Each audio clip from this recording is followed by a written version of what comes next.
Doom. Okay, folks. Sorry for keeping you, but it's SKL. If we're not late, it's not being us. So make of that what you will. Let's see. Let's just make sure.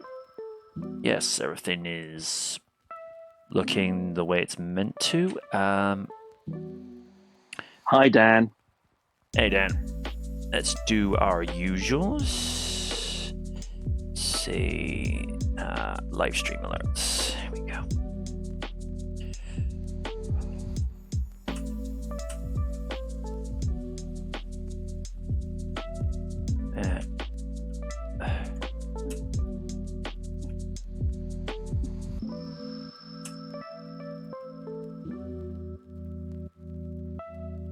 Okay. Start going into the relevant other forums and what have you. General promo. Let's see. Self-promotion. Okay. Right. A few topics for this evening. I'm actually going to turn the lo-fi beats down because for whatever reason that's just coming across as too loud, especially for me to deal with. Okay, let's see. Well, we started last week off with wrestling, and I suppose we may as well continue on that train of thought. Let's see. Go back up to, yeah, that's where I need to be. The Rock officially joins the Bloodline on SmackDown. After several thrilling Elimination Chamber qualifying matches, it was finally time for the main event of tonight's SmackDown. It's not a main event, it's just the last segment of the night, which was the much-anticipated face-to-face meeting of the Bloodline's Roman Reigns and The Rock. The chaos of the WrestleMania 40 press conference was soon addressed as both Rock and Reigns took shots at Cody Rhodes throughout their promos.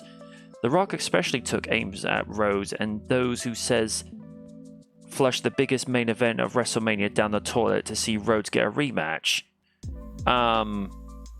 Rock, I have to be that guy to say this. You're 52 this year.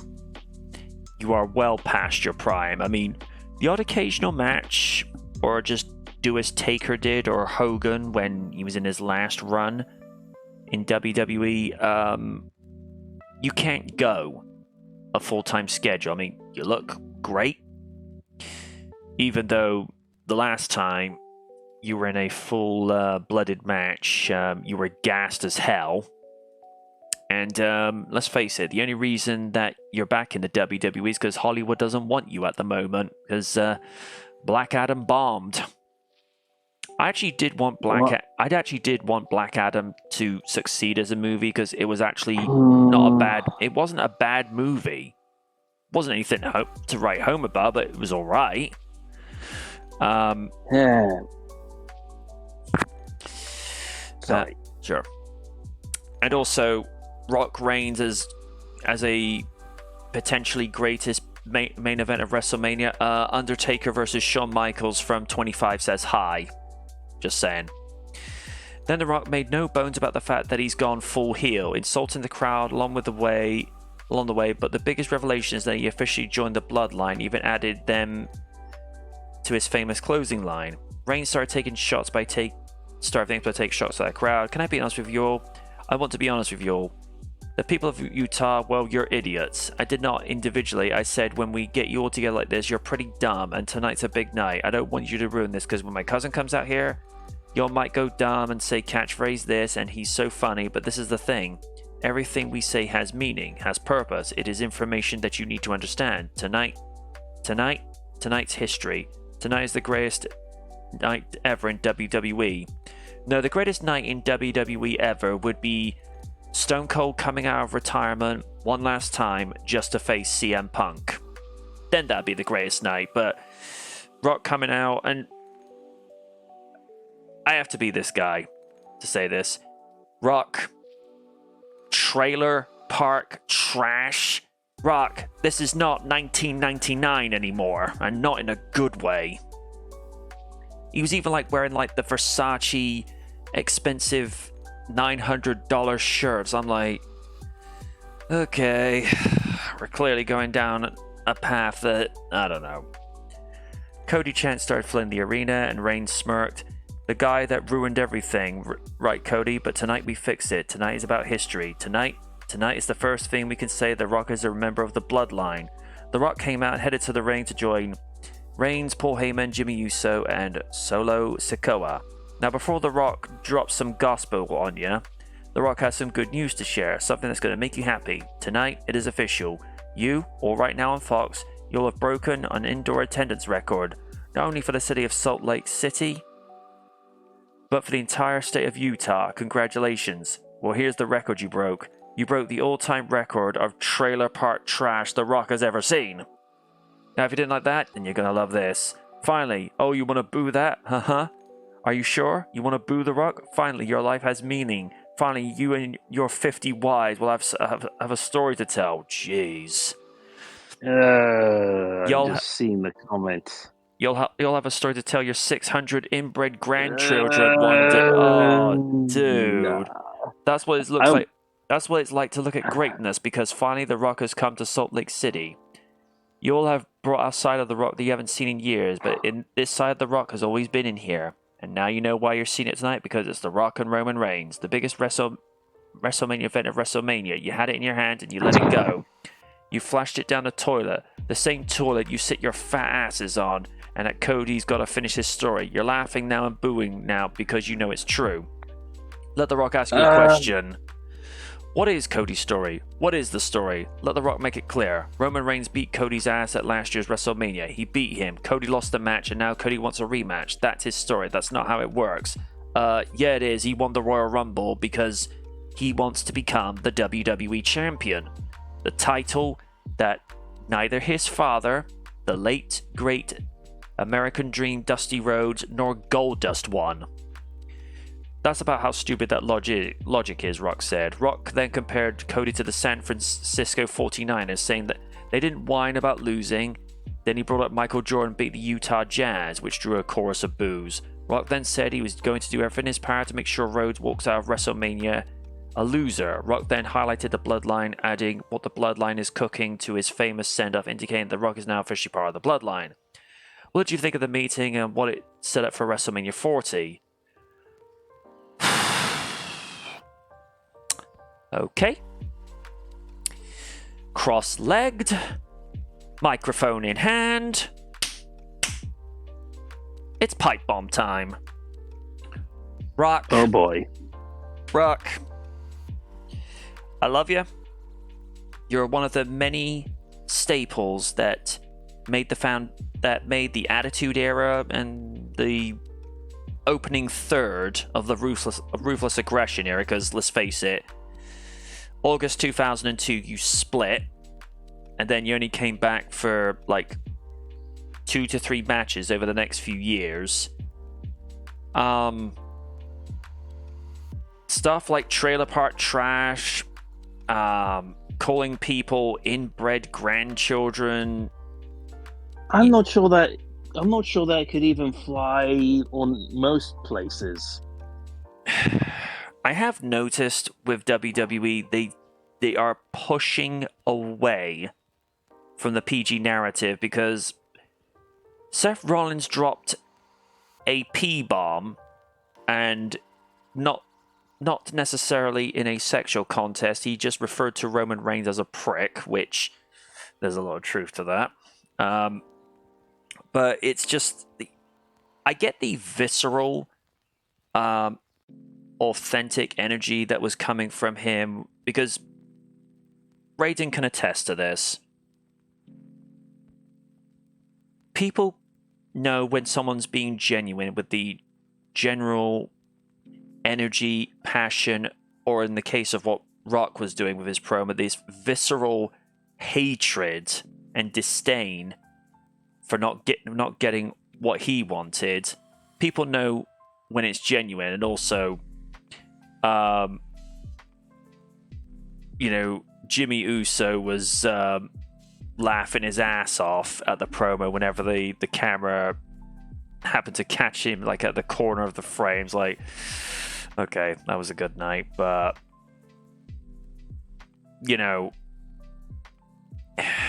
it just felt very dated. And I'm just gonna say this how it is. The faces may be different. The intent may be slightly different, but the Bloodline is basically 2024 version of the Nation of Domination. It's basically like the same kind of message, wanting to be dominant and what have you. And well, if we all recall what happened with the last time with Nation of Domination, Rock ended up usurping the former leader, which was at the time Farouk, also known as Ron Simmons, also known as the guy who comedically says "damn." Also the first ever WCW African American champion. Yeah, African American WCW champion, World Heavyweight champion. rightfully deserved, I might add too.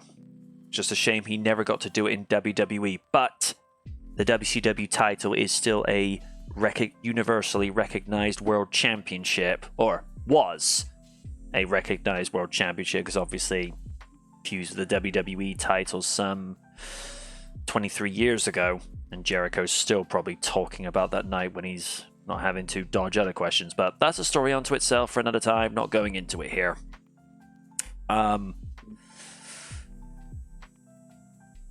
Again, I dug the natural energy that was coming from it, but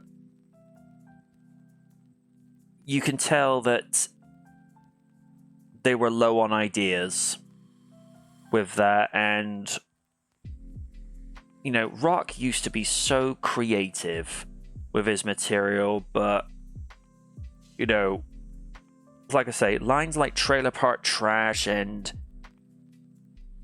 referring to people as either having 50 wives or having inbred grandchildren, it's just like, you know, we complain about things being a little too PC or people getting like too offended, but maybe that was the intent they were going for. It's just like, yeah, but if we offend people on that particular level, it'll get people talking.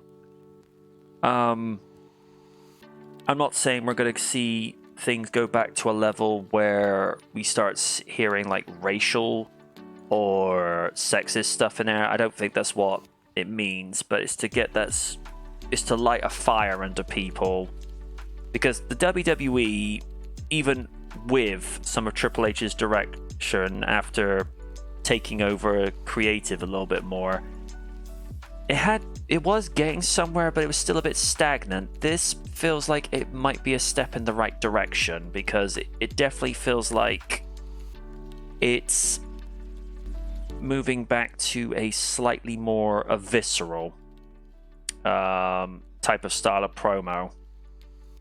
How it's going to lead up into WrestleMania, I don't know, but one thing is for certain: WWE, if you know what's good for you, please don't let Roman have 2 straight wins over Cody, because it's WrestleMania 40.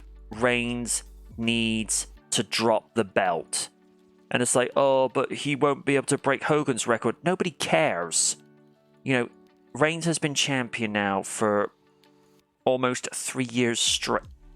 Yeah, he's almost been champion with the Universal title specifically for nearly 3 years. This coming September, he's had it long enough. It was one thing for him to get to 1,000 days as champion, but it's boring now. And there are some people that have actually stopped watching wrestling. I mean, purely because of the fact that he's been shoved down our throats more so than John Cena ever was. With Cena, with him, the crowd was split. Whereas with Roman, yeah, you get a few people going like, acknowledge me and all that jazz. But he's still booed. And it's just like I say, it's not working. So Triple H, do us all a favor, pull the trigger, make Cody the champion at Mania, because this is not working. And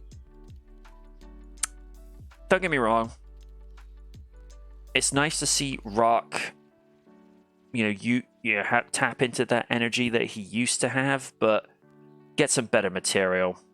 And on that long tangent, we go to our own People's Champion in the Raiden. Raiden, thoughts? I was gonna go Mulligan, but I'll be on a slight sort tangent on this. I saw a little bit of that promo. It's all a ploy. Rocket really hasn't joined the bloodline, because if you remember at the end when they had the finger, the Rock pulled his finger, but it was shaped like an L, if you know what I mean. Now, call me a conspiracy theorist, but this is definitely something people should look out for. I mean, for me, I don't regularly watch WWE. They burned that bridge with me for years at this point, but it's good to see something from the outside. And the insults, I do agree. It's like, Rock, you're not 1999 anymore, dude. It's 2024. Like, and despite what I don't like from Hunter is a different thing. Alright, so kind of play the old greatest hits. Just takes me back to the times of when Undertaker didn't want to retire. And Lord knows people didn't want that shit anymore. So, and at the end of the day, it's a good-ish little ploy for people to get into it, despite the issue. We're not going to talk about that anymore. But yeah, that's my whole thought. Seems too good to be true. Seems kind of entertaining, but for me, like, it is what it is. Let's just get to Mania already, because right now, it's this stuff like this is kind of wasting my time. Fair enough. Dan's been asking, have you been checking out the new season of Yorosei Yatsura? Sadly, I have not, Dan. I've been, how to say this as discreetly as possible, been trying to find a balance IRL at the moment, because the schedule that I'm on, it's a little bit on the wonky side. So it's just trying to find some time, and also trying to get my sleep schedule right again, because I'm gotten into this bad habit of, I wake up, I go to turn the alarm off, but I'm like, oh, I'll just have another half hour, and I wake up and it's 3 hours later, and I'm like, you're a moron. So I will get round to it. I did finish watching both The Dreaming Boy is a Realist and Love Flops. Love Flops, it's one that comes across as a very fan service anime to begin with, but there is kind of a slightly deeper, emotional, more romantic meaning to it. And without going into spoilers, I'm glad that they got the idyllic ending, because he thought he had lost the 5 AI personalities in this virtual world that he'd been put into, which he didn't even realize he was in there at first, because he wasn't able to move on from the death of his friend whom he actually loved. He just didn't ever say it to her. And they all kind of sacrificed themselves just so that he could progress further to actually reach her in the end.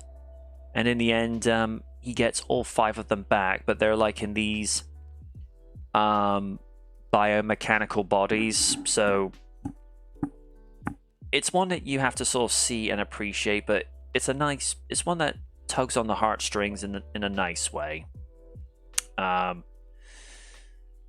And Dreaming Boy is a realist is it's kind of one of those unrequited love stories where the main protagonist kind of has an epiphany where imagine this scenario.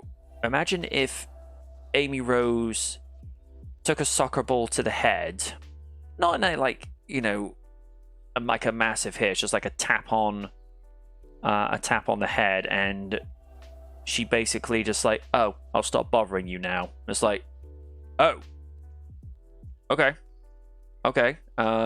You just sort of see like the protagonist go through like some self growth, and it's actually not a bad little series. So that's one to look out for. Dan says, I actually like the Rock's heel promo. It's good heat to build up the WrestleMania match. And did you hear that Mick Foley is trying to lose weight for one final death match? Foley, stay retired. Seriously, man. I mean, a part of me respects it because I don't know, because a couple of okay, if it's outside of the Fed, okay, but do one, because Lord knows we don't want to lose. We don't want to lose Mrs. Foley, baby boy. You know what I'm saying? The way he is now, yeah, those. I think those like injuries are kind of sort of piling up now, even though he hasn't wrestled in a while. But I think if anything, I think he might be doing it for his late great friend Terry Funk. If it's like Terry Funk Memorial related, basing off his Atsushi Onita, God bless him if he does. But yeah, if he does it one time, I'm okay with it. But do it multiple times, not end up like Misawa. And for people who don't know, Mitsuharu Misawa is a legend in Puroresu, and despite being one of the best wrestlers on the planet, I think his spirit was fighting too hard while his body was breaking down. And sadly, I think due to one backdrop, after that, it was done. Technically died in the ring. So, Lord knows I don't want to see that with Mick. No. I think with Mick, he's already left an amazing legacy in the ring, with the stuff that he did in ECW. The stuff he did in WCW doesn't really get talked about as much. But then I think it's Vader. But you see the stuff that he did in WWE, being a 3-time WWE champion, having legendary feuds with Taker, Stone Cold, and the one that effectively ended his in-ring career first time with Triple H, and twice, and his short-lived run as the commish, which that could have gone on a bit longer. I thought he was doing all right as the commissioner, but it is what it is. And as a GM, I did kind of see in 2016 is like he didn't really have. He had actually lost a step with his promo work, and it's just like, Mick, just call it a day. I mean, come back every once in a while just to have like a run-in promo, or it's like, or like just be like this, do like a weird thing where he just walks past someone having a promo. It's like, oh, good luck in your match, have a nice day, and then done. But yeah, Mick, one of the greatest of all time. Worthy of the legendary career and the Hall of Famer spot. And here's the thing, he didn't seem to be like too bothered in 2013 when he was going into Hall of Fame. It's like, oh, I'm in the Hall of Fame. Cool. Like, didn't bother him that much. But yeah, it's kind of where we stand. And we shift over from wrestling to video game movie adaptations of video games once again. Oh. We have a cast confirmation of Maria Robotnik in Sonic the Hedgehog 3. Ooh. Oh, Lord. a few weeks ago, Alila Brown was cast in the Sonic 3 movie, and we speculated that being a blonde-haired girl, she was almost certainly playing Shadow's deceased best friend, Maria Robotnik. Jokes from Sonic fans being excited for her character's impending demise became a relatively popular meme on social media afterwards. Classy.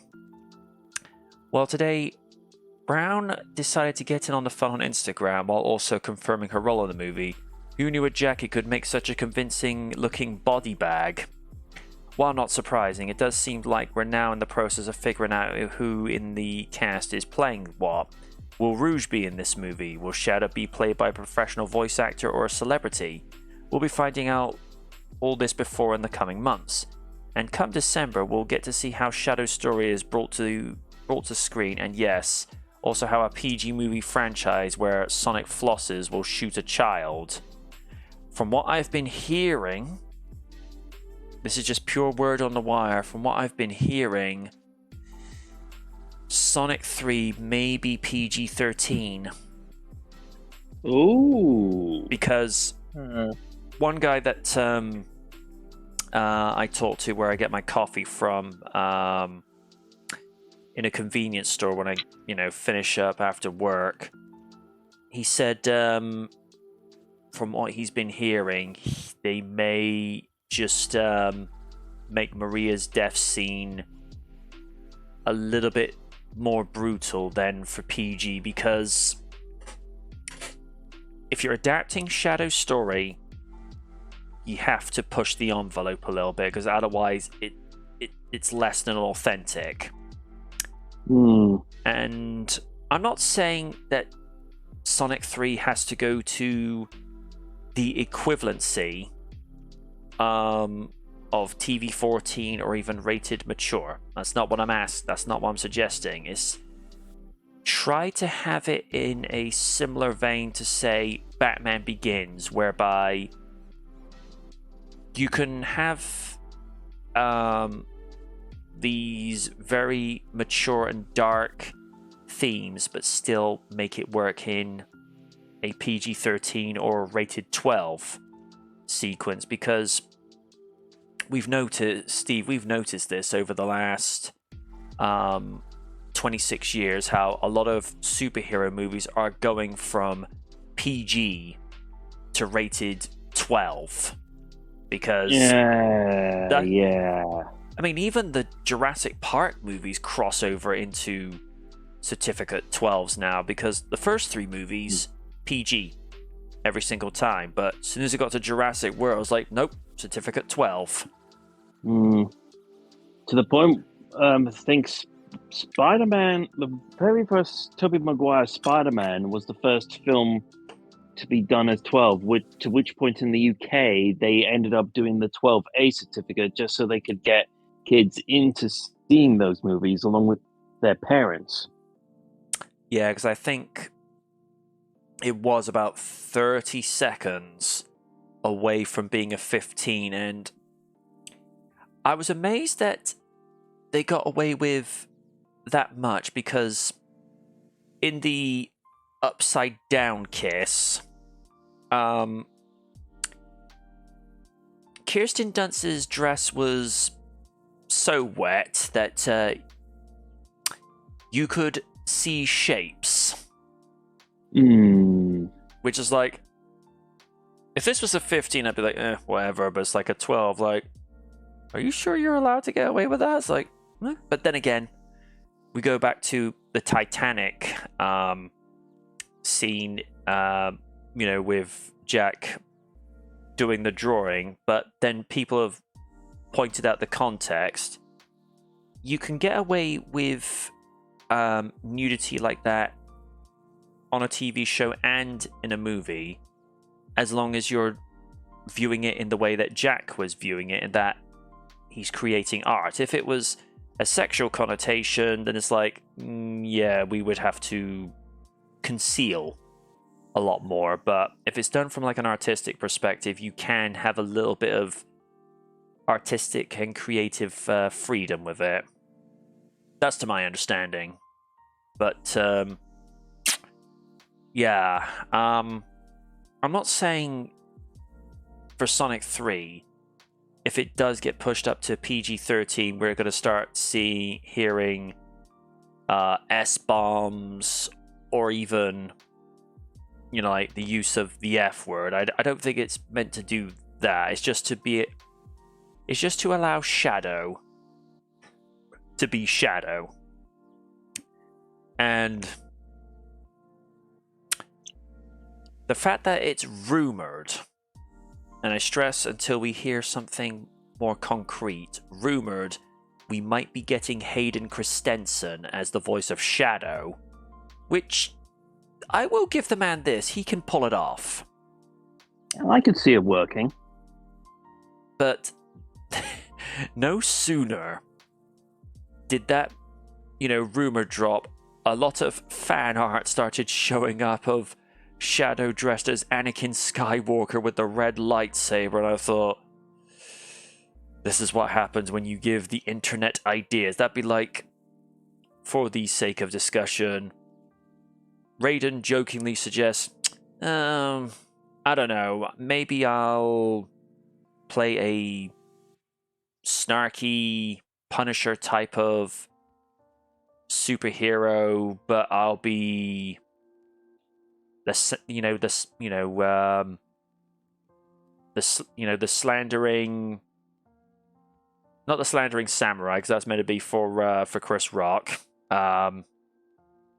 Becomes like, I'm the snarky Night Watcher.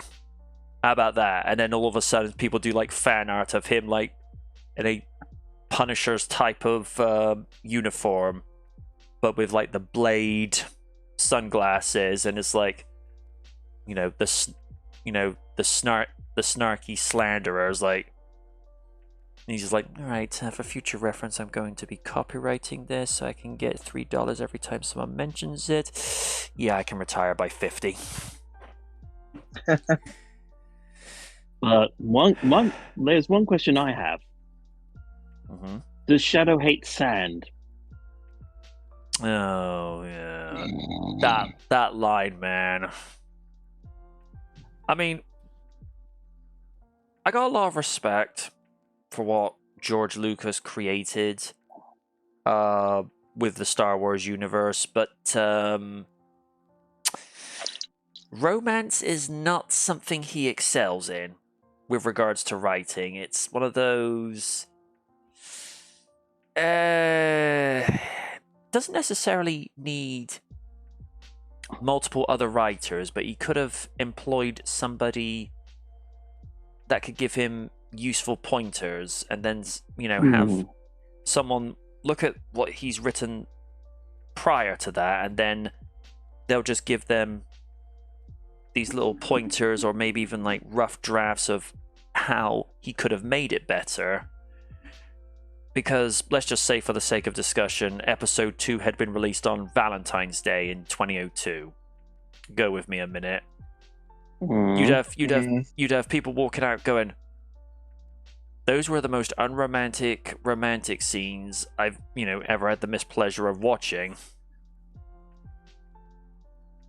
I mean, Hayden and Natalie Portman. Thank you. They probably tried to make it work because they're both capable acting talent, but even they're probably looking at thinking, this is dumb. I mean, I don't know. And of course, people are asking, are we likely to see Rouge in there? We know that more and more characters are going to be added eventually. But what people also need to take into consideration is, considering the CG characters also have to be able to take center stage, because this is the reason why you watch these movies. It's how many you add each time, because with the first movie, it's just Sonic and the Badniks, and Robotnik's Egomatic. But Sonic 2, you're adding in Tails, Knuckles, and then the Death Egg robot from Sonic 2. So And Gun. yeah, Yes. so, yeah, but the gun cast are actually played by live actors. I'm referring to the type of funding that's needed to be able to pull off the CG, and the CG, to give it their credit, even though I notice with a lot of family rated movies, they do tend to have it a little too cartoonish and less photorealistic. But for the money that was spent on these movies, the photorealism is up there, but it's got slightly more goofy, cartoonish look to it. But I get it. If we do get Rouge added, because I noticed Kristen Ritter is on the cast list, although she's actually been confirmed as a human acting talent. She could have played a good Rouge. She's got the snark for it, especially with her role as Jessica Jones. I mean, the amount of snark that was radiating from her, she would give Deadpool a run for his money. And that's saying something. If it was up to me, I would have Stephanie Beatriz be Rouge. That name sounds familiar. Was she played before? She was in Brooklyn Nine-Nine. Recently, she was in Hazbin Hotel. And she was the main character, Mirabelle, in Disney's Encanto. Mind you, Eliza Dushku would have made a good Rouge. She's definitely got that. Also, Beatrice is Latina, so it will be interesting to give Rouge a Latina flair of her. I mean, be intriguing. But as I've mentioned before, if you bring in Amy Rose, good Lord help us. If you bring in Amy, try to tone the yandere aspects down. We don't need to see that on the big screen. I mean, if anything, just take her character aspects from Sonic Boom. In Boom, she was fine. Or basically have her as a different version of Louise from Bob's Burgers and have Christian Saul voice her. If you've seen Bob's Burgers, you see how chaotic Louise is. Oh boy.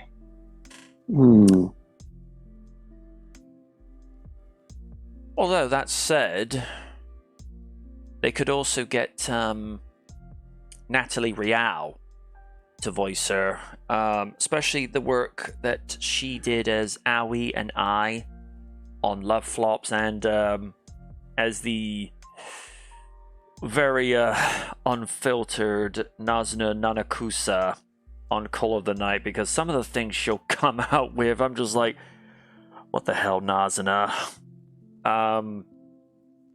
But she definitely has the right voice for it, and of course, she's Monica Rial's little sister as well, so the acting talent runs well in that family, so that would have been good. But maybe we won't get Amy till, say, Sonic 4, because I don't think Sega are going to let it stop at number 3, because if you bring in Shadow, I don't think it's one of those situations where the franchise ends, because Transformers continued on with the story up until Transformers 5 with the movie subheading we shall not talk about because it sends me to that dark place. It gives you PTSD. It sends me to that place in a way that Raiden would be reliving some of his worst movie experiences, or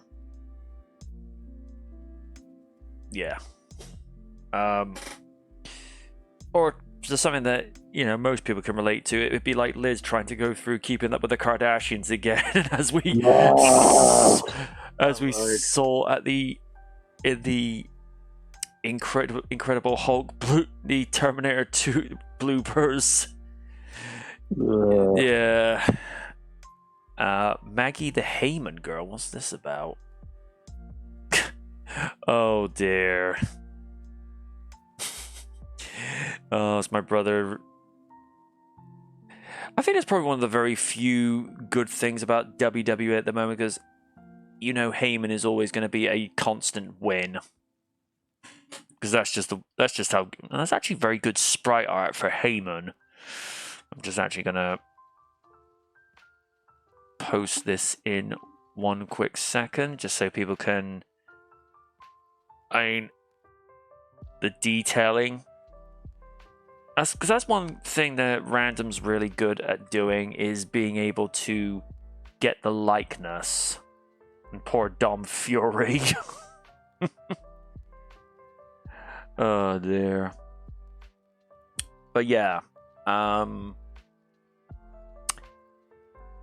don't know how far they've done with the filming for Sonic 3, considering it's supposed to be December 20. This movie comes out in theaters.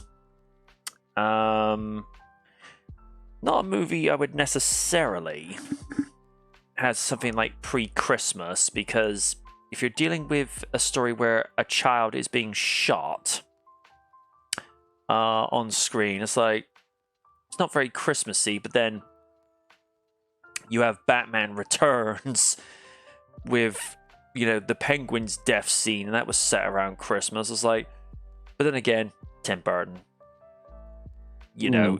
With Tim Burton, you get what you pay for. But yeah, we'll just have to wait and see. And after that long tangent, Steve, thoughts on the casting of Maria Robotnik? And, like me, do you think they're going to be... how to say this? Are they going to be authentic to Shadow's origin and Maria's death, seen by pushing the rating up? Or do you think they'll find a way to stay within PG but not really do it the justice it needs? Considering the writing of the previous two Sonic movies, I have a feeling that they could adapt the storyline of Sonic of Shadow's origin, but take liberties here and there in terms of what exactly happens to Maria. No doubt she'll end up. No doubt, I feel as though she will pass, but I think it's more or less how they build up Shadow and Maria's relationship as friends in the film that will be the main factor that I'm looking forward to. And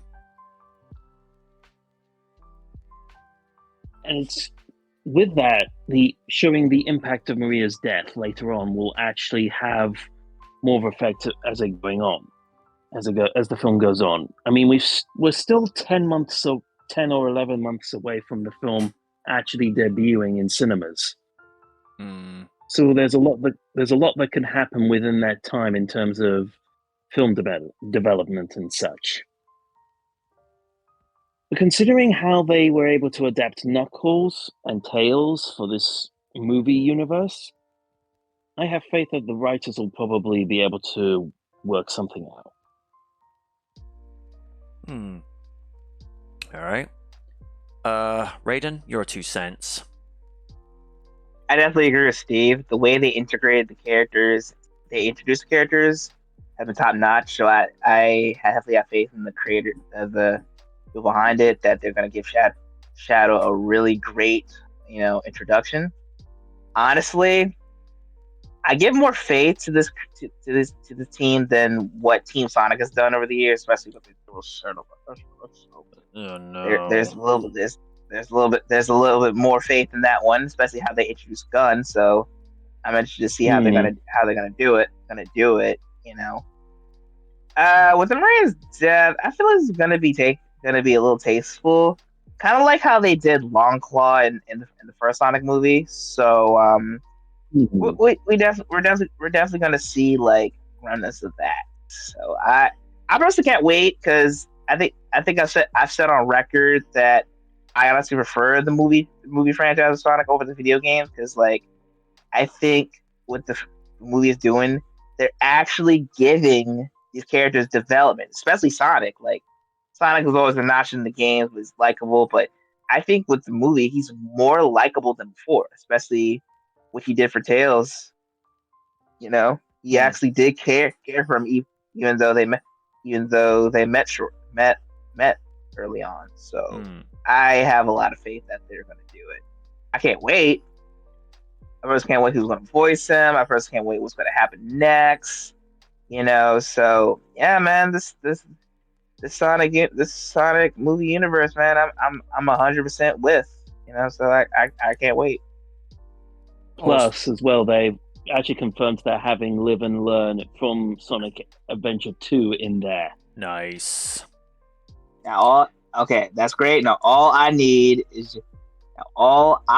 for me is to hear the City Escape theme. Oh yeah. At this point, it's all I want for right now. They do it, they're forever and death. Personally, if I hear for True Story, I will lose my shit. Um, you go and say all I want. Wouldn't that be like the funniest thing if he's going down City Escape and all of a sudden you hear Offspring's "All I Want"? Yeah, yeah, yeah, yeah, yeah. That'd be amazing. I mean, they are probably going to cherry pick from certain scenes from SA2 because obviously Sonic's going to get framed. That's going to put Tom and Maddie in an awkward position. Tails will probably be intervening, and it'll be interesting to see how the Knuckles series acts as the bridge between Sonic 2 and 3, because Sonic and Tails are in that series, but it looks like it's only going to be like a brief thing. And yeah, I like how in the trailer how he's trying to turn their living room into a death pit arena. Yeah, that would have me die. That would have me dying.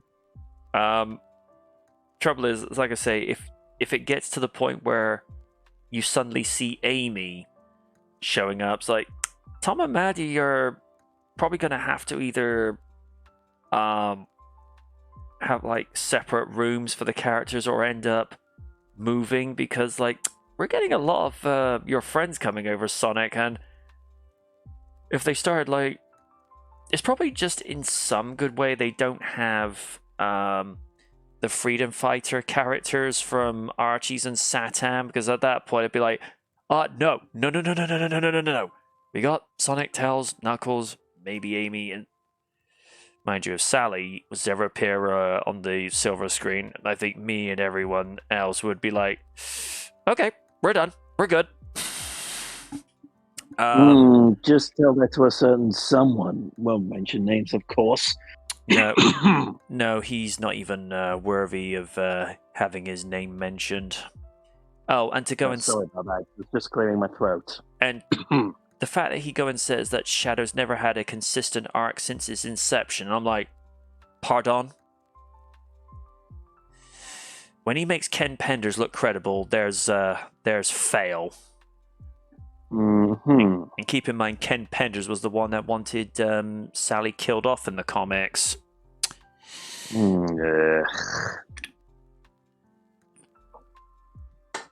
It's why fans of Archie's refer to him simply as that guy. On that note, we'll be moving on from that. Okie dokie. Let's see. And we go from the world of Sonic the Hedgehog to details about the latest Jurassic Park movie. New Jurassic World movie loses director David Leitch as talks fall through. A filmmaker being in talks for a project doesn't mean they're officially attached to the project, as proven by Deadline's report that David Leitch won't be directing Jurassic World 4 after all. Excuse me. The outlet notes that the reason for the split was due to creative differences, though with it never officially being announced that he was developing the project, the split is said to be amicable. The film has currently David Koepp, who wrote the original Jurassic Park, attached to write the script, and the film also has a release date of July 2, 2025, yet it's unclear if the search for a director will impact the film's release date. Leitch had previously directed films like Deadpool 2 and Bullet Train, with a Jurassic World film likely earning his biggest budget to date. While his foray into the world of superheroes was a massive financial win, his career leans more into mature subject matter, so it's possible that he might have had a more intense vision for the franchise than its PG-13 predecessors. The first Jurassic Park landed in theaters in 1993, which was based on the Michael Crichton novel of the same name. Directed by Steven Spielberg, the experience was an undeniable triumph of both story and special and visual effects, which pushed the possibilities of cinematic storytelling into new directions. The sequel, The Lost World Jurassic Park, was also directed by Spielberg, also based on a Crichton novel, and also a financial success, but critical reactions didn't quite reach the same heights. I enjoyed The Lost World for what it is. It's well documented. Writing, thriller-wise, not as polished as the original Jurassic Park, but it's still a very close second. That disappointing trajectory continued with 2001's Jurassic Park 3, we don't even talk about that movie, which saw the series stagnate for more than a decade. In that franchise downtime, a number of reports projected emerged that tackled ambitious subject matter, with concept art emerging in that time frame teasing that dinosaur-human hybrids would have been a focal point of a potential sequel. Thank goodness that never came to pass. Instead, the fourth installment arrived in 2015 from Colin Trevorrow with Jurassic World, instead being a successful version of delivering an amusement park featuring live dinosaurs. The film became a massive financial success and entirely revived the franchise, resulting in the sequels Jurassic World Fallen Kingdom and Jurassic World Dominion. The upcoming fourth Jurassic World will reportedly be an entirely fresh approach to the franchise and won't feature any characters from the previous films, and according to one other article I read, it would be steering even further away from Spielberg's original.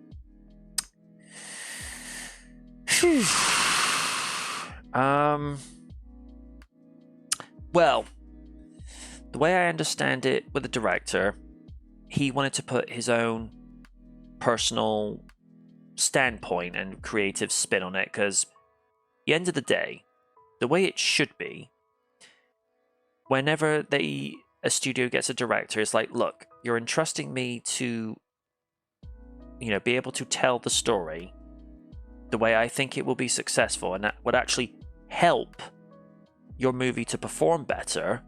Let me put some ideas, and like, no, we have the script the way it is, you direct it the way we tell you, so you just want me to manage the set.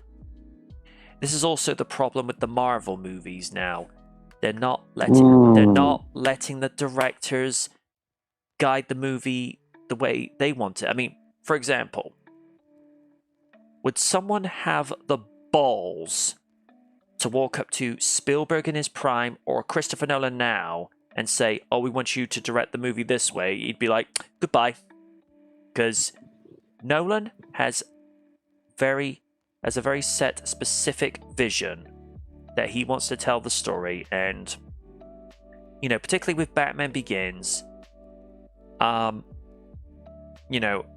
they increased the budget for The Dark Knight, let him did what he wanted, and virtually every movie he walks into now, they give him a do what you want card, because studios trust him that much to be able to do the movie the way he wants to, because he brings in money. Although with Tenet, I don't think that was really his fault, because the world event limited cinematic attendances at the time. So, and by the way, Nolan speaks up very highly for physical media. Sir, you just got promoted to awesome status. Thank you very much.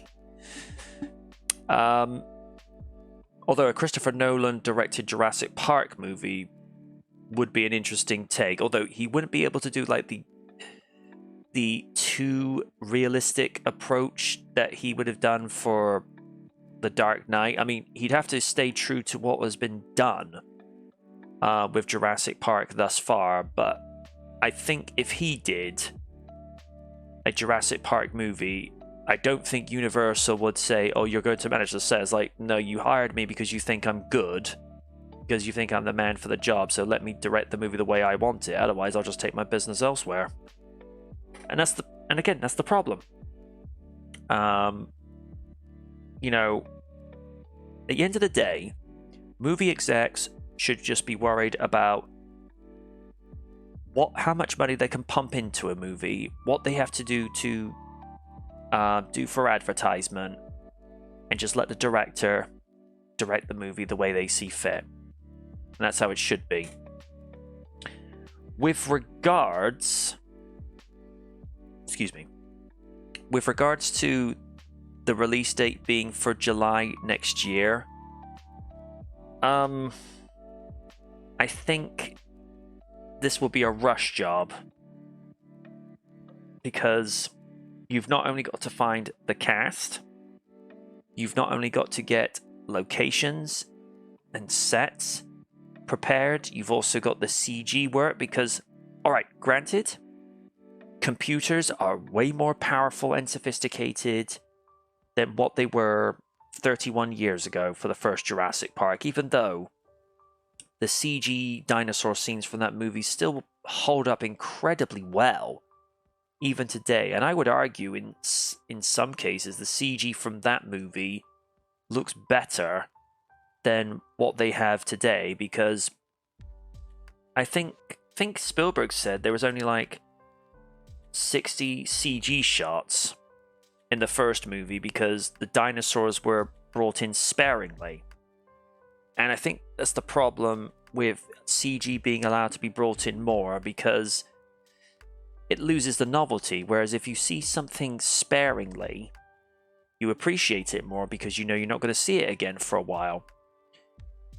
Now, I'm not trying to compare a CG dinosaur to the use of the WWE title being defended whenever Roman chooses to, but it's in that same context. It'd be like, all right, let's say for argument's discussion, Raiden goes to a rap concert known as, Lyric Fest, every year, and every 2 years he sees Snoop Dogg, Dr. Dre, and Eminem all performing at the same time on stage. When you don't see it every year, but 2 years later they all show up and all do melodies of their best material, or even have like an original piece where Eminem, Dre, and Snoop Dogg are all rapping with each other. Also, music industry, there's an idea for you free of charge. Raiden will be sat there, probably with popcorn, corn dogs, Domino's Pizza, Subway, Dr. Pepper, Kool-Aid, and it'd be like, I'm going to enjoy this. We're not going to see this for a while. This is going to be good. Mr. Raiden, will you be wanting Krispy Kremes? Do I look simple? Of course I want Krispy Kremes. Give me here right now. So yeah, like Rap Fest 25, Eminem, Dr. Dre, Snoop Dogg. Everyone's like, yep, we're buying tickets. When you don't see the CG animals that often, you appreciate it just that little bit more. But with it being a year and a half till release date, Universal, honestly, if you had pushed it to, say, December 15 that year, just to allow more time just to finalize the CG, Or heck, better yet, if you had said July 2, 2026, just so that, the script could be finalized better, you actually find a director that you could strike a balance with, and actually, get the casting performances done properly, and also make a Jurassic Park movie. Don't inject, environmental messages into it like you did with Dominion and Fallen Kingdom to some degree. Just tell a Jurassic Park story, because it's as myself and Madam President has said, you go to the movies to have a good time and switch your brain off. You don't want real world political messages in there, because again, it's what we go to the movies for.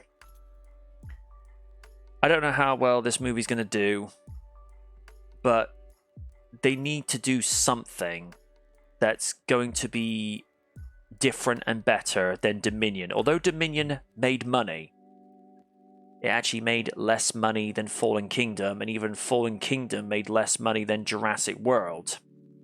And Jurassic World is not a movie I go back to that often. Whenever I'm bored, I think, okay, I'll go back to this one for a bit. But I end up watching Fallen Kingdom more simply because of the slightly more raw feel it had to it. And also, as much as we dump on Fallen Kingdom, at least they actually did something different. Alright, they were aping the Lost World by taking the animals off the island, but they blew up Isla Nublar so that they wouldn't go back to the island. So I'll give them that. But then the problem is, you open the Pandora's box of bringing the animals to the mainland, and when you have invasive species invading the mainland, you're going to cause so many problems. But anyway, Steve, what do you make of the idea of Leitch walking away from the project? And like me, do you think that July 2 for next year is going to be rushing it? I think Universal are trying to jump the gun a bit with trying to get it released at that point, because at this point, we don't know where they're wanting to take the Jurassic World franchise at this point. With the ending that Dominion gave us, it was more or less not it didn't follow on from what initially set up that it was going to be at the beginning of the movie. And you've still got all we've still got all the InGen and however many other dinosaur clones out there in the world. How are they going to affect the environment, and etc.? Those questions were not necessarily answered. They've sort of glanced over in that montage at the end, which I think I've seen it before in a few movies where they've had parts of the ending within the actual trailer. So it just takes away from the actual impact that those scenes would have had if they were implanted further on in the movie. Yep. So I think they need to take more time to prepare and get an actual decent script in line. In terms of the director, let them have their own input in with the vision, because much like has been said with what Kaiju said and what you've said just now about directors, movie studios are not allowing directors for the most part to be creative now. They're just getting them to just shepherd a project to their vision. That's a very poor way to market a movie. Because directors should be allowed to have their own input and vision of what the film should be. That's why they're called directors. Yep. But to sum up my feelings, they need to spend more time on writing and then choosing a director to allow them to have their vision of what the movie could be. If you do that, you're just stifling creativity. Absolutely. All right. Raiden, your 2 cents. Mulligan, I agree with both of you. For me, it's like, I don't know. I guess I don't know. After Fallen Kingdom, I'm just over Jurassic Park as a whole. But if you're gonna do it, just do it. But like Steve said, just take time instead of just rushing. That's it. I mean, it's kind of like what Christian Whitehead and his development team did for Sonic Mania. I mean, they actually delayed the game twice because they said, we want this thing to have such a polish that it shines. And it was worth the wait. Granted, it came out for Sonic's 26th anniversary because it was meant to be the 25th, but, you know, it was meant to be like the first continuation after Sonic and Knuckles, which is considered like the last 16-bit era Sonic game canonically. And I like the fact that they didn't go all 3D for it. They just tried to upgrade the graphics from 16-bit up to like the Sega Saturn, if the Saturn was done properly. Because let's be fair, when you look at the Saturn, say in comparison to the Dreamcast, the Saturn was only like, it was just there. It was just like a placeholder for something else. And particularly with the Dreamcast, I think if Sega had done a little bit more research with the hardware and actually had more third-party developers backing it, maybe it would have hung around a little bit longer.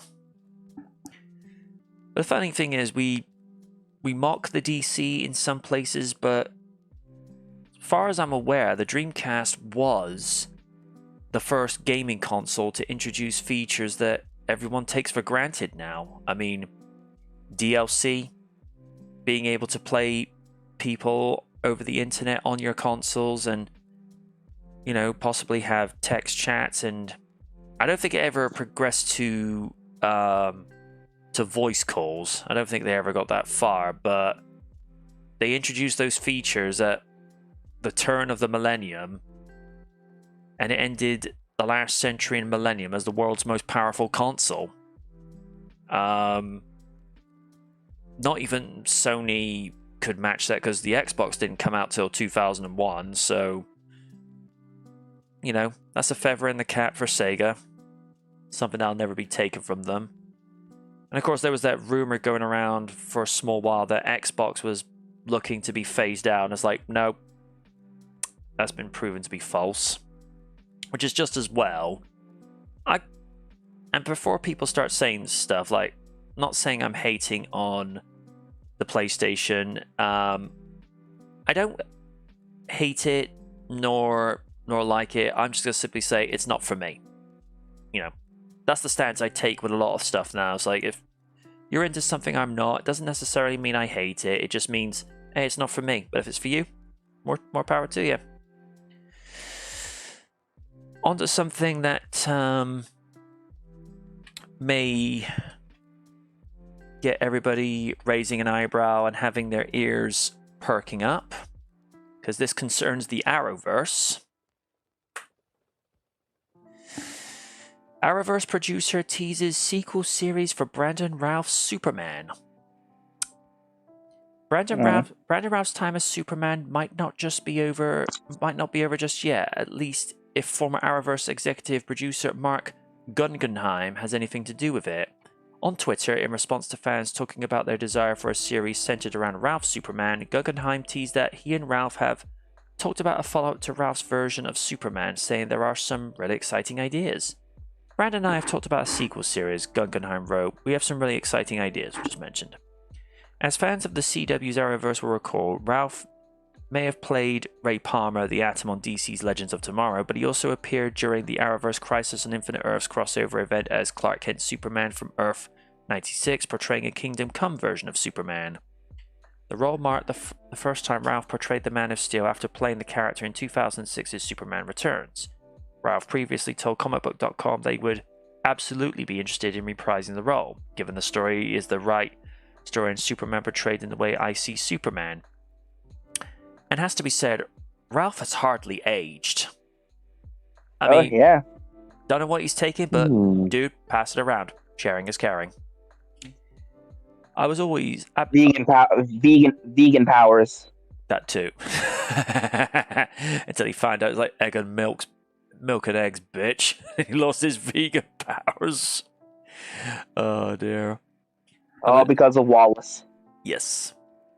I was absolutely always interested in that. I have made my own investigations about the possibility of something like that. Right now, the truth is that we're flush with Superman stuff, with the success of Superman and Lois, and Tyler's doing an awesome job on that. And then there's a couple of scripts and stuff going around for features. I think there's different iterations at Warner Bros., and including My Adventures of Superman with the most adorable version of Lois Lane ever.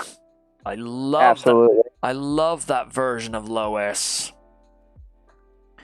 On Friday, during the CW's Television Critics Association panel, network head Brad Schwartz updated fans on the fourth and final season of Superman and Lois. While fans have been eagerly awaiting that season and hoping for a summer release, Schwartz said that the final season of the series would be wasted in the summer, and that it is good enough to rival other networks' full lineup. I watched the first episode last night, Schwartz said. It will make you cry. When Superman and Lois returns for its final season, it will come up with some changes. Shortly after the series' season 4 renewal, it was confirmed that the cast of the series would be trimmed down with Dylan Walsh, Sam Lane, Emmanuel Shiriki, Lana Lang, Eric Valdez, Kyle Cushing, and Inde Navarrete, Sarah Cushing, and Wal Parks, John Henry Irons, and Taylor Buck, Natalie Irons, and Sophia Hasmick, Chrissy Beppo, are all demoted to recurring or guest star roles. Tyler Hoechlin, Clark Kent Superman, and Tulloch, Michael Bishop, Jonathan Kent, and Alex Garfin, Jordan Kent, are all set to remain as regulars, with Michael Cudlitz, Lex Luthor, also being promoted to series regular for the final season. Would you want to see a Superman series starring Brandon Routh? If it's done right, he's given the right story, with some good cast members to feed off of, then I say go for it. Because even though Superman Returns was not the movie we wanted that thing to be, you could see potential with Brandon, because from what I've been hearing from his version of Superman, as a Superman Kingdom Come, he is pretty much being the Superman we all wanted him to be. It's just the direction he was given for Superman Returns. As Clark Kent, nailed it. Supes, he needed work. I mean, he looked like Christopher Reeve, which helped him, but he was lacking that dry wit that is quintessential Superman. Really like that one. So we'll have to wait and see, but should be okay. Hi, by the way, Raiden's mom. Steve.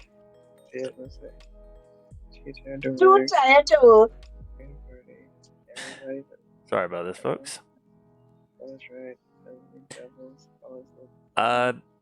Whilst we're waiting for Raiden. There's melodic tea and say what it is. Oh gosh.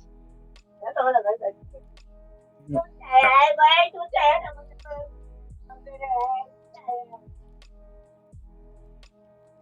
Sorry about that, guys. Okay, Okay. Steve, what are your thoughts on Brandon Routh possibly coming back as Superman for a sequel series? And like me, do you feel like he needs to be given the right material and the right cast to feed off to make it work? Because it's like I said, he's always had the potential to be a good Superman. Do you think it could work with this? Very possibly. Trouble is, whether the studio heads would ever want to agree to such a thing, because that is the major big problem nowadays. You can say these people would do great if they could get another chance. The trouble is whether they are able to get another chance. Seems to be happening a lot especially in Hollywood nowadays. Yeah. But if they're able to get another chance, I'd say I'd like to see a little bit more of his portrayal of Superman. Can't say that I was able to watch The Legends of Tomorrow, so I haven't seen his Kingdom Come version of Superman. But I did like his performance from what I saw in Superman Returns.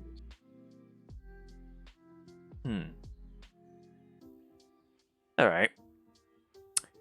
Brayden, same questions to you. I'm open to it. I mean, I'm already any Superman content that's good. I'm already open. I mean, I really love My Adventures of Superman. You know, it looks like it's building something. So with this one right here, I'm open. I never watched Superman Returns. I have seen like Brandon Routh's portrayal of Kingdom Come, and that Across Infinite Earths. He looked pretty good. I really like the suit. So if they're gonna do that, I'm down for it. So I'm interested to see where it goes. I did like one little reference that he made to the Christopher Reeve continuity, where he said, "That's not the first time I went crazy and fought myself." I'm like, okay, saw what you did there. Even though Superman 3 is one of those movies, some interesting ideas, but it was just the execution, and then Superman 4 happened. Yeah, we don't talk about that movie. Although, if we get a Kingdom Come Superman series, because it's going off of the Christopher Reeve and the Brandon Routh storyline, they're going to have to get someone else cast as Lex Luthor. And people know why. Yeah. And the only thing I can say constructively critical, I will give the actor this. He played a very good villainous Lex Luthor. I think I can say that without causing controversy, but that actor will never again be near anything as big as the Superman franchise again, and we're going to leave that there.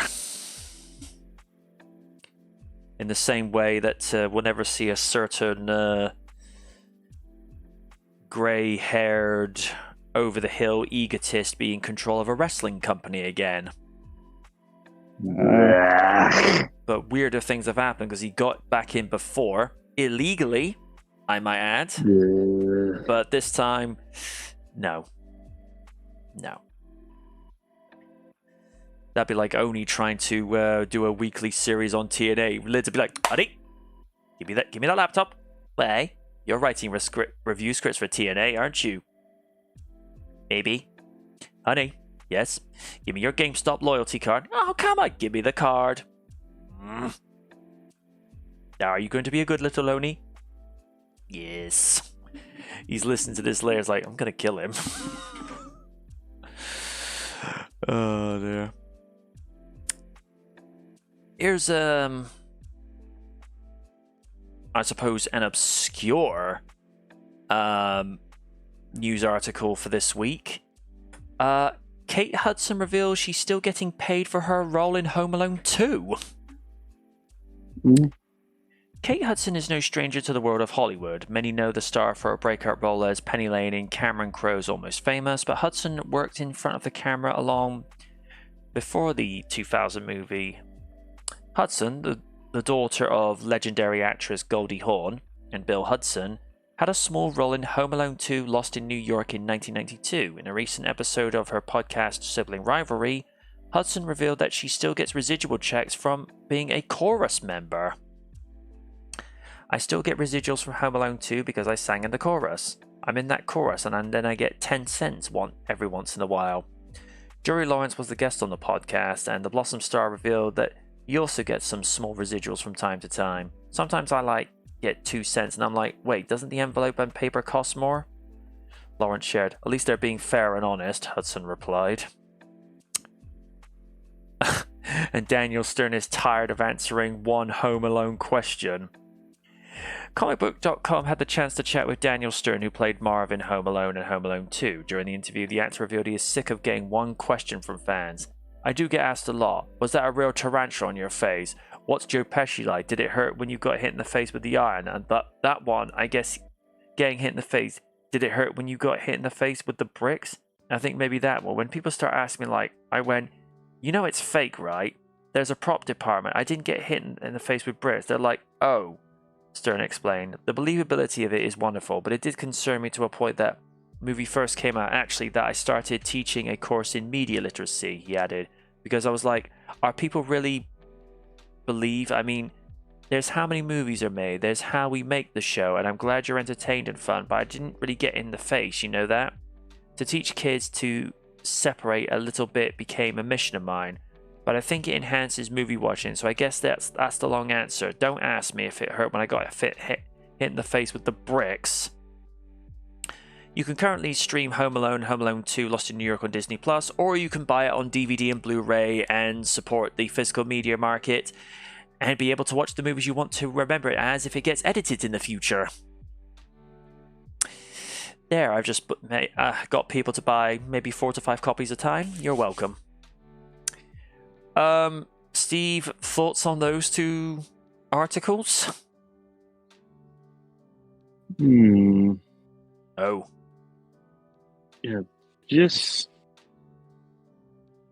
been a while since I've seen Home Alone 2, but it's surprising how many people ask those repeated questions, because the way they acted those scenes in the movies makes it so believable. Well, some things are believable more than others, because I've seen how I think it's one of those doctor channels where they analyze things in movies, and they did a whole two videos on excuse me.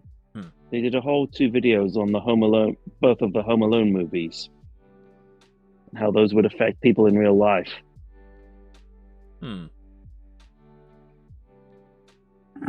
Might see if I can find it to share with you later.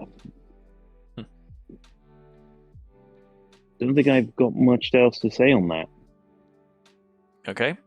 Raiden, thoughts? I'll give it a little bit of mulligan. I mean, I love both Home Alone movies, mainly 2. I do remember that Danielson wasn't allowed to scream. I think he had to record audio because he didn't want to scare the spider scare the spider that was on his face. So I found that funny. So, you know, it's just stuff that people want to know, but you get tired of it. But it's playful, so it's cool. It kind of reminds me of Tom F. Wilson doing that song as Biff Tannen. He's like, "Stop asking me the questions." Because apparently, you get people come up to him on the street, or at conventions, like, asking like, was that real manure? No. Was it real manure? No. Was it? It's a movie. Stop asking me the questions. As a thing, alright, one of the nicest guys in real life, but every once in a while he could get into the head of that persona. And especially the way he was in part 2, like the full potential realize of the monster Biff could be is damn. Although I just find it was one thing when he kept getting the make the tree line wrong, but it's like in part 2 it's like, oh, that's like a screen door in a battleship, screen door in a submarine, you dork. It's like, how the hell do you get that one wrong? I don't know. I think we'll do the last one for the evening because I'm slowly getting hungry. Me too. Let's see. And this one going into the world of anime a minute. One Piece cosplay hops with Carrot. The swashbuckler who many One Piece fans thought would be a Straw Hat has hit the real world. One Piece's War for Wano arc brought together more than a few swashbucklers in service of helping the Straw Hat pirates defeat Kaido and his Beast Pirates.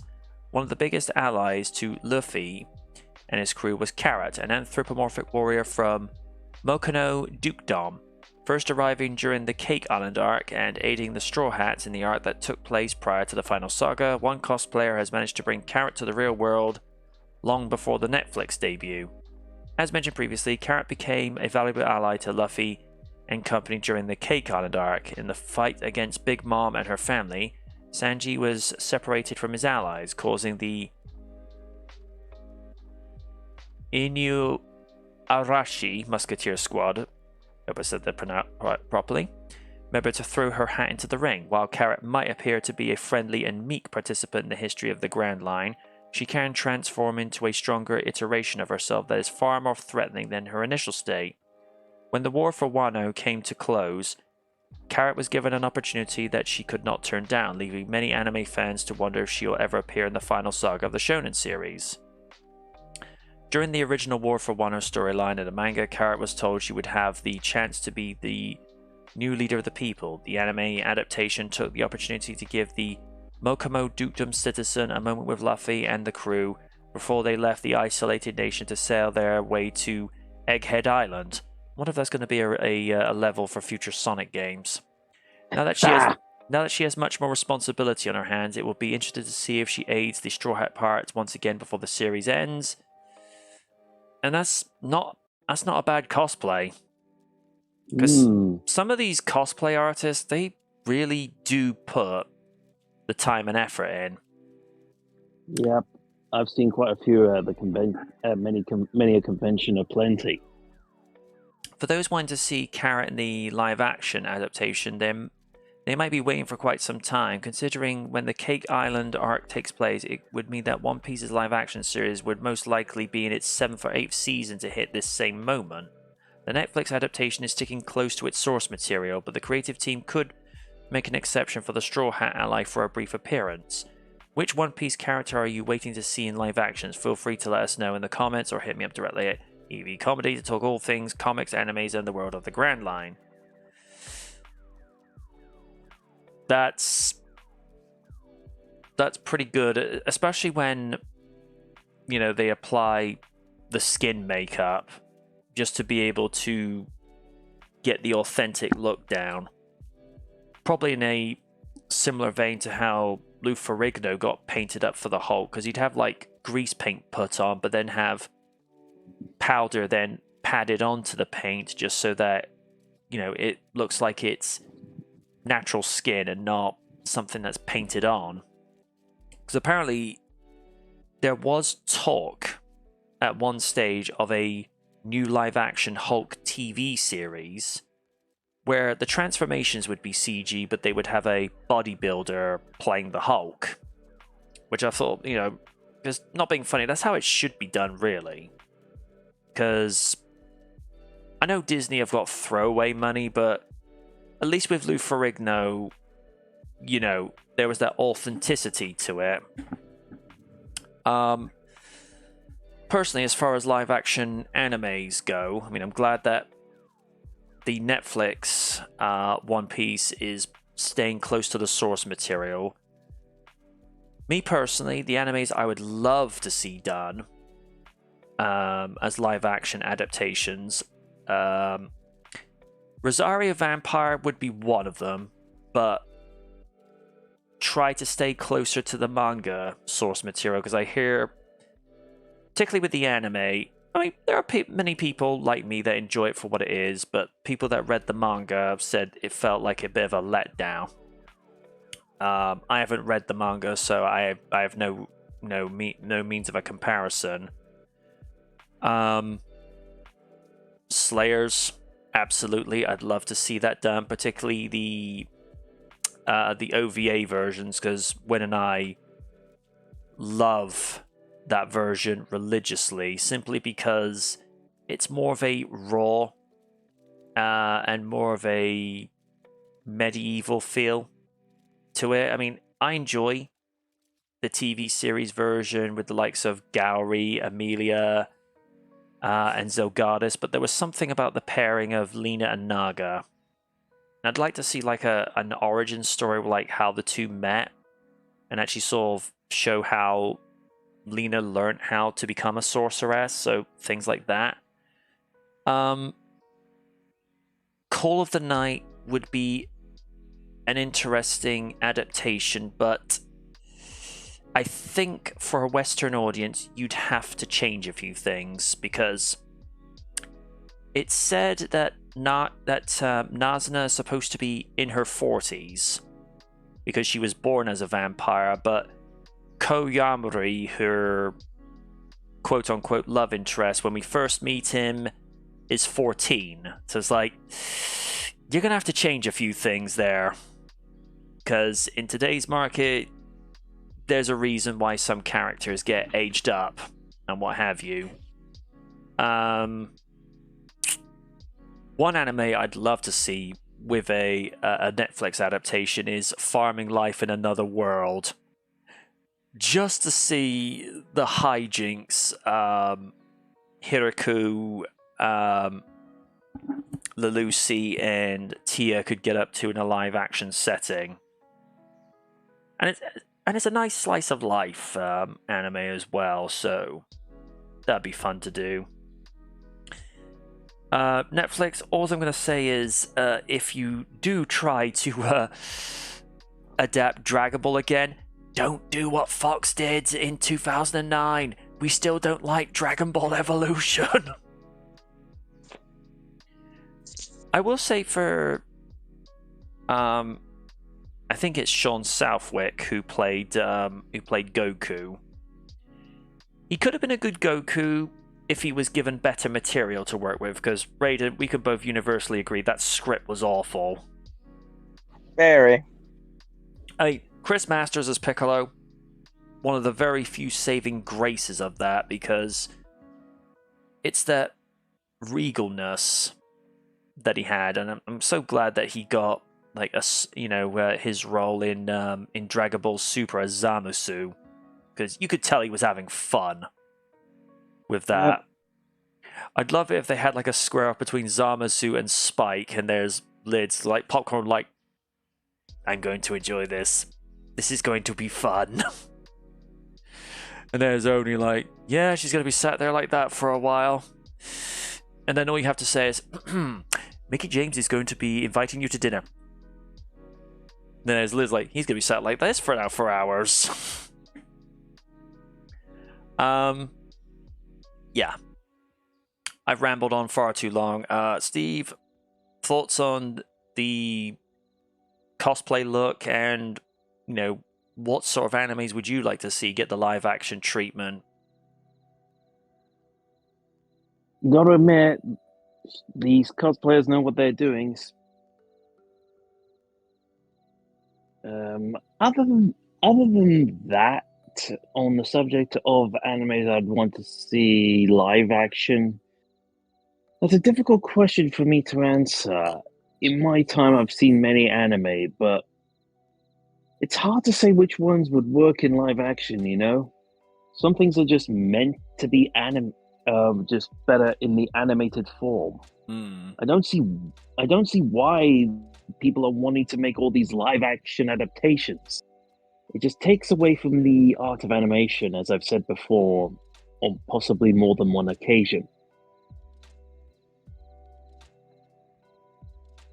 My mind's just drawing a blank. Yeah, because they tried it with Ghost in the Shell, which that movie was pretty much cherry picking page for page from the original 95 movie. Now, visually, if they had improved the script, the visuals would have complemented the script, but it's just the script was awful. And Scarlett Johansson, as an actress, is like we said before, give her the right material and she can actually produce something competent. And I will give her this, as the Major, it was a good look, but they couldn't have just gotten an Asian American actress that would have done the role just as well. I don't know. I mean, the guy that got as Bato, visually, nailed it. Voice-wise, no. It's just one of those movies like, nice ideas, poor execution. Because I don't think there's been too many live action adaptations of anime that have actually complemented the source material. I mean, they tried that with Blood the Last Vampire, and oh good lord. I loved Juliana June as Saya. I thought she killed that role. And even she said that's actually one of her favorite characters to play. I like that they actually gave her a backstory where she was actually born half human, half vampire. And that, she's been out for centuries trying to get her mother for killing her father. But I don't know. And again, it goes back to what we said with regards to the next Jurassic Park movie. Let the director make the movie the way he sees fit.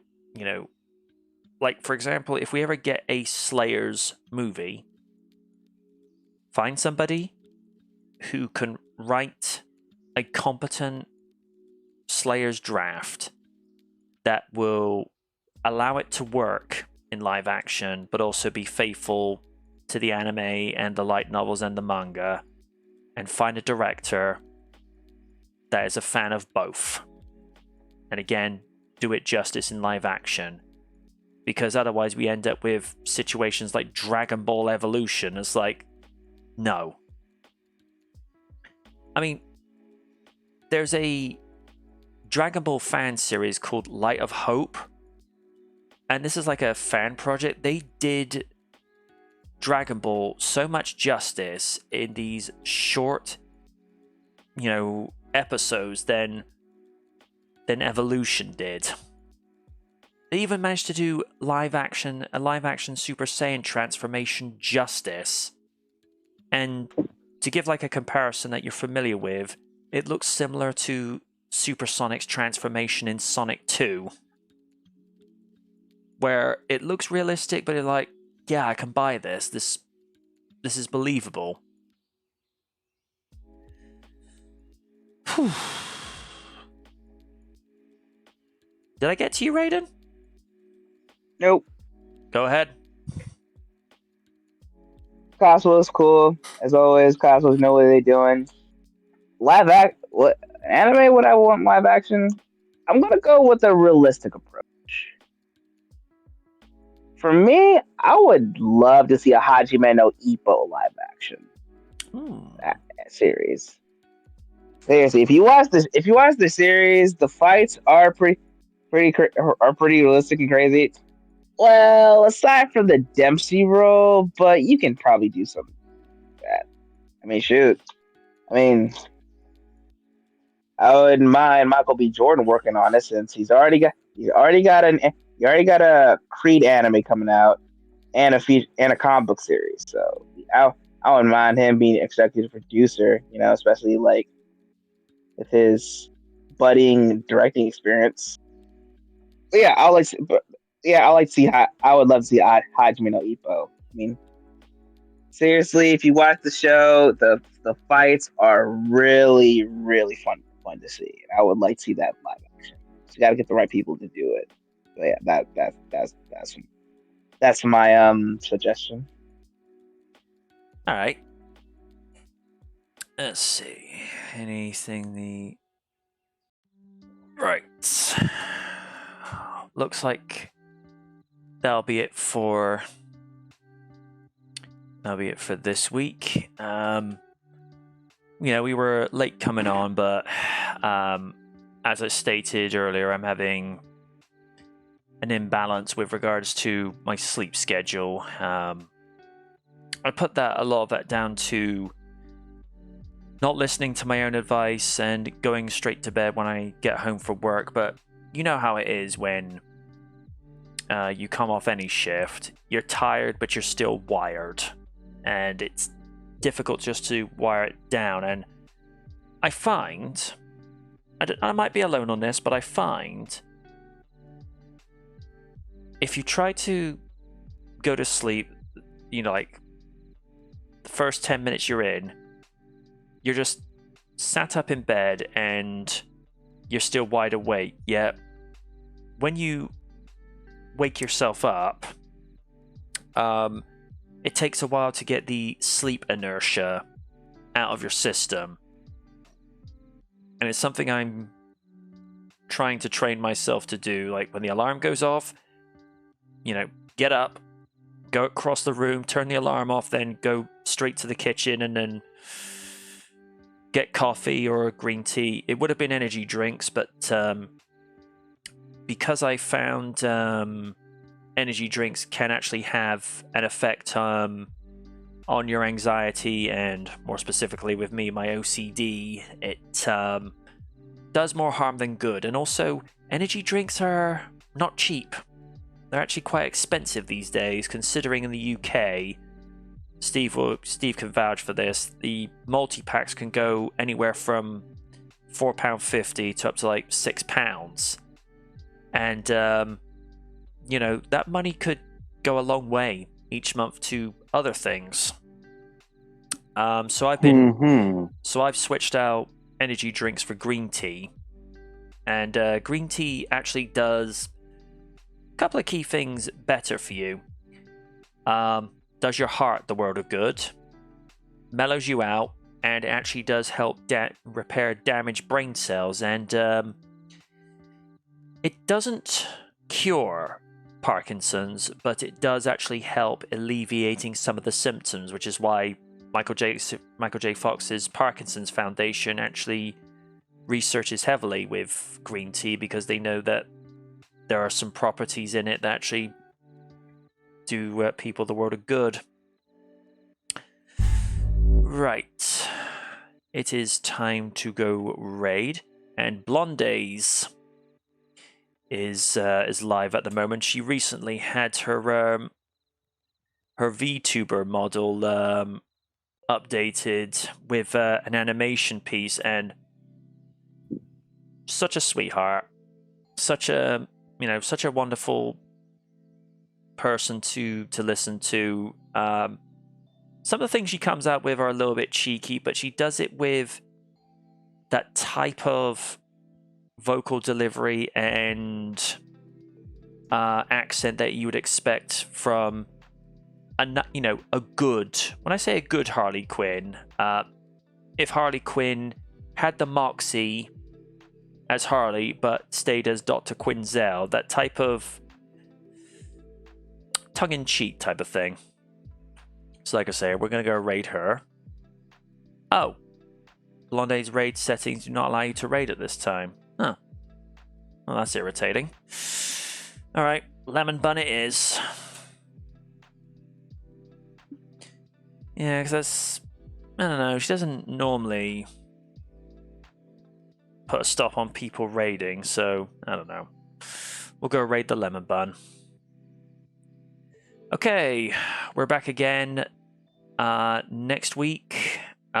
Usual start time of 6 p.m. UK, 1 p.m. Eastern, and 10 a.m. Pacific Standard Time. Until next week, I have been the Knight saying good night from the night. Goodbye, everybody. See ya.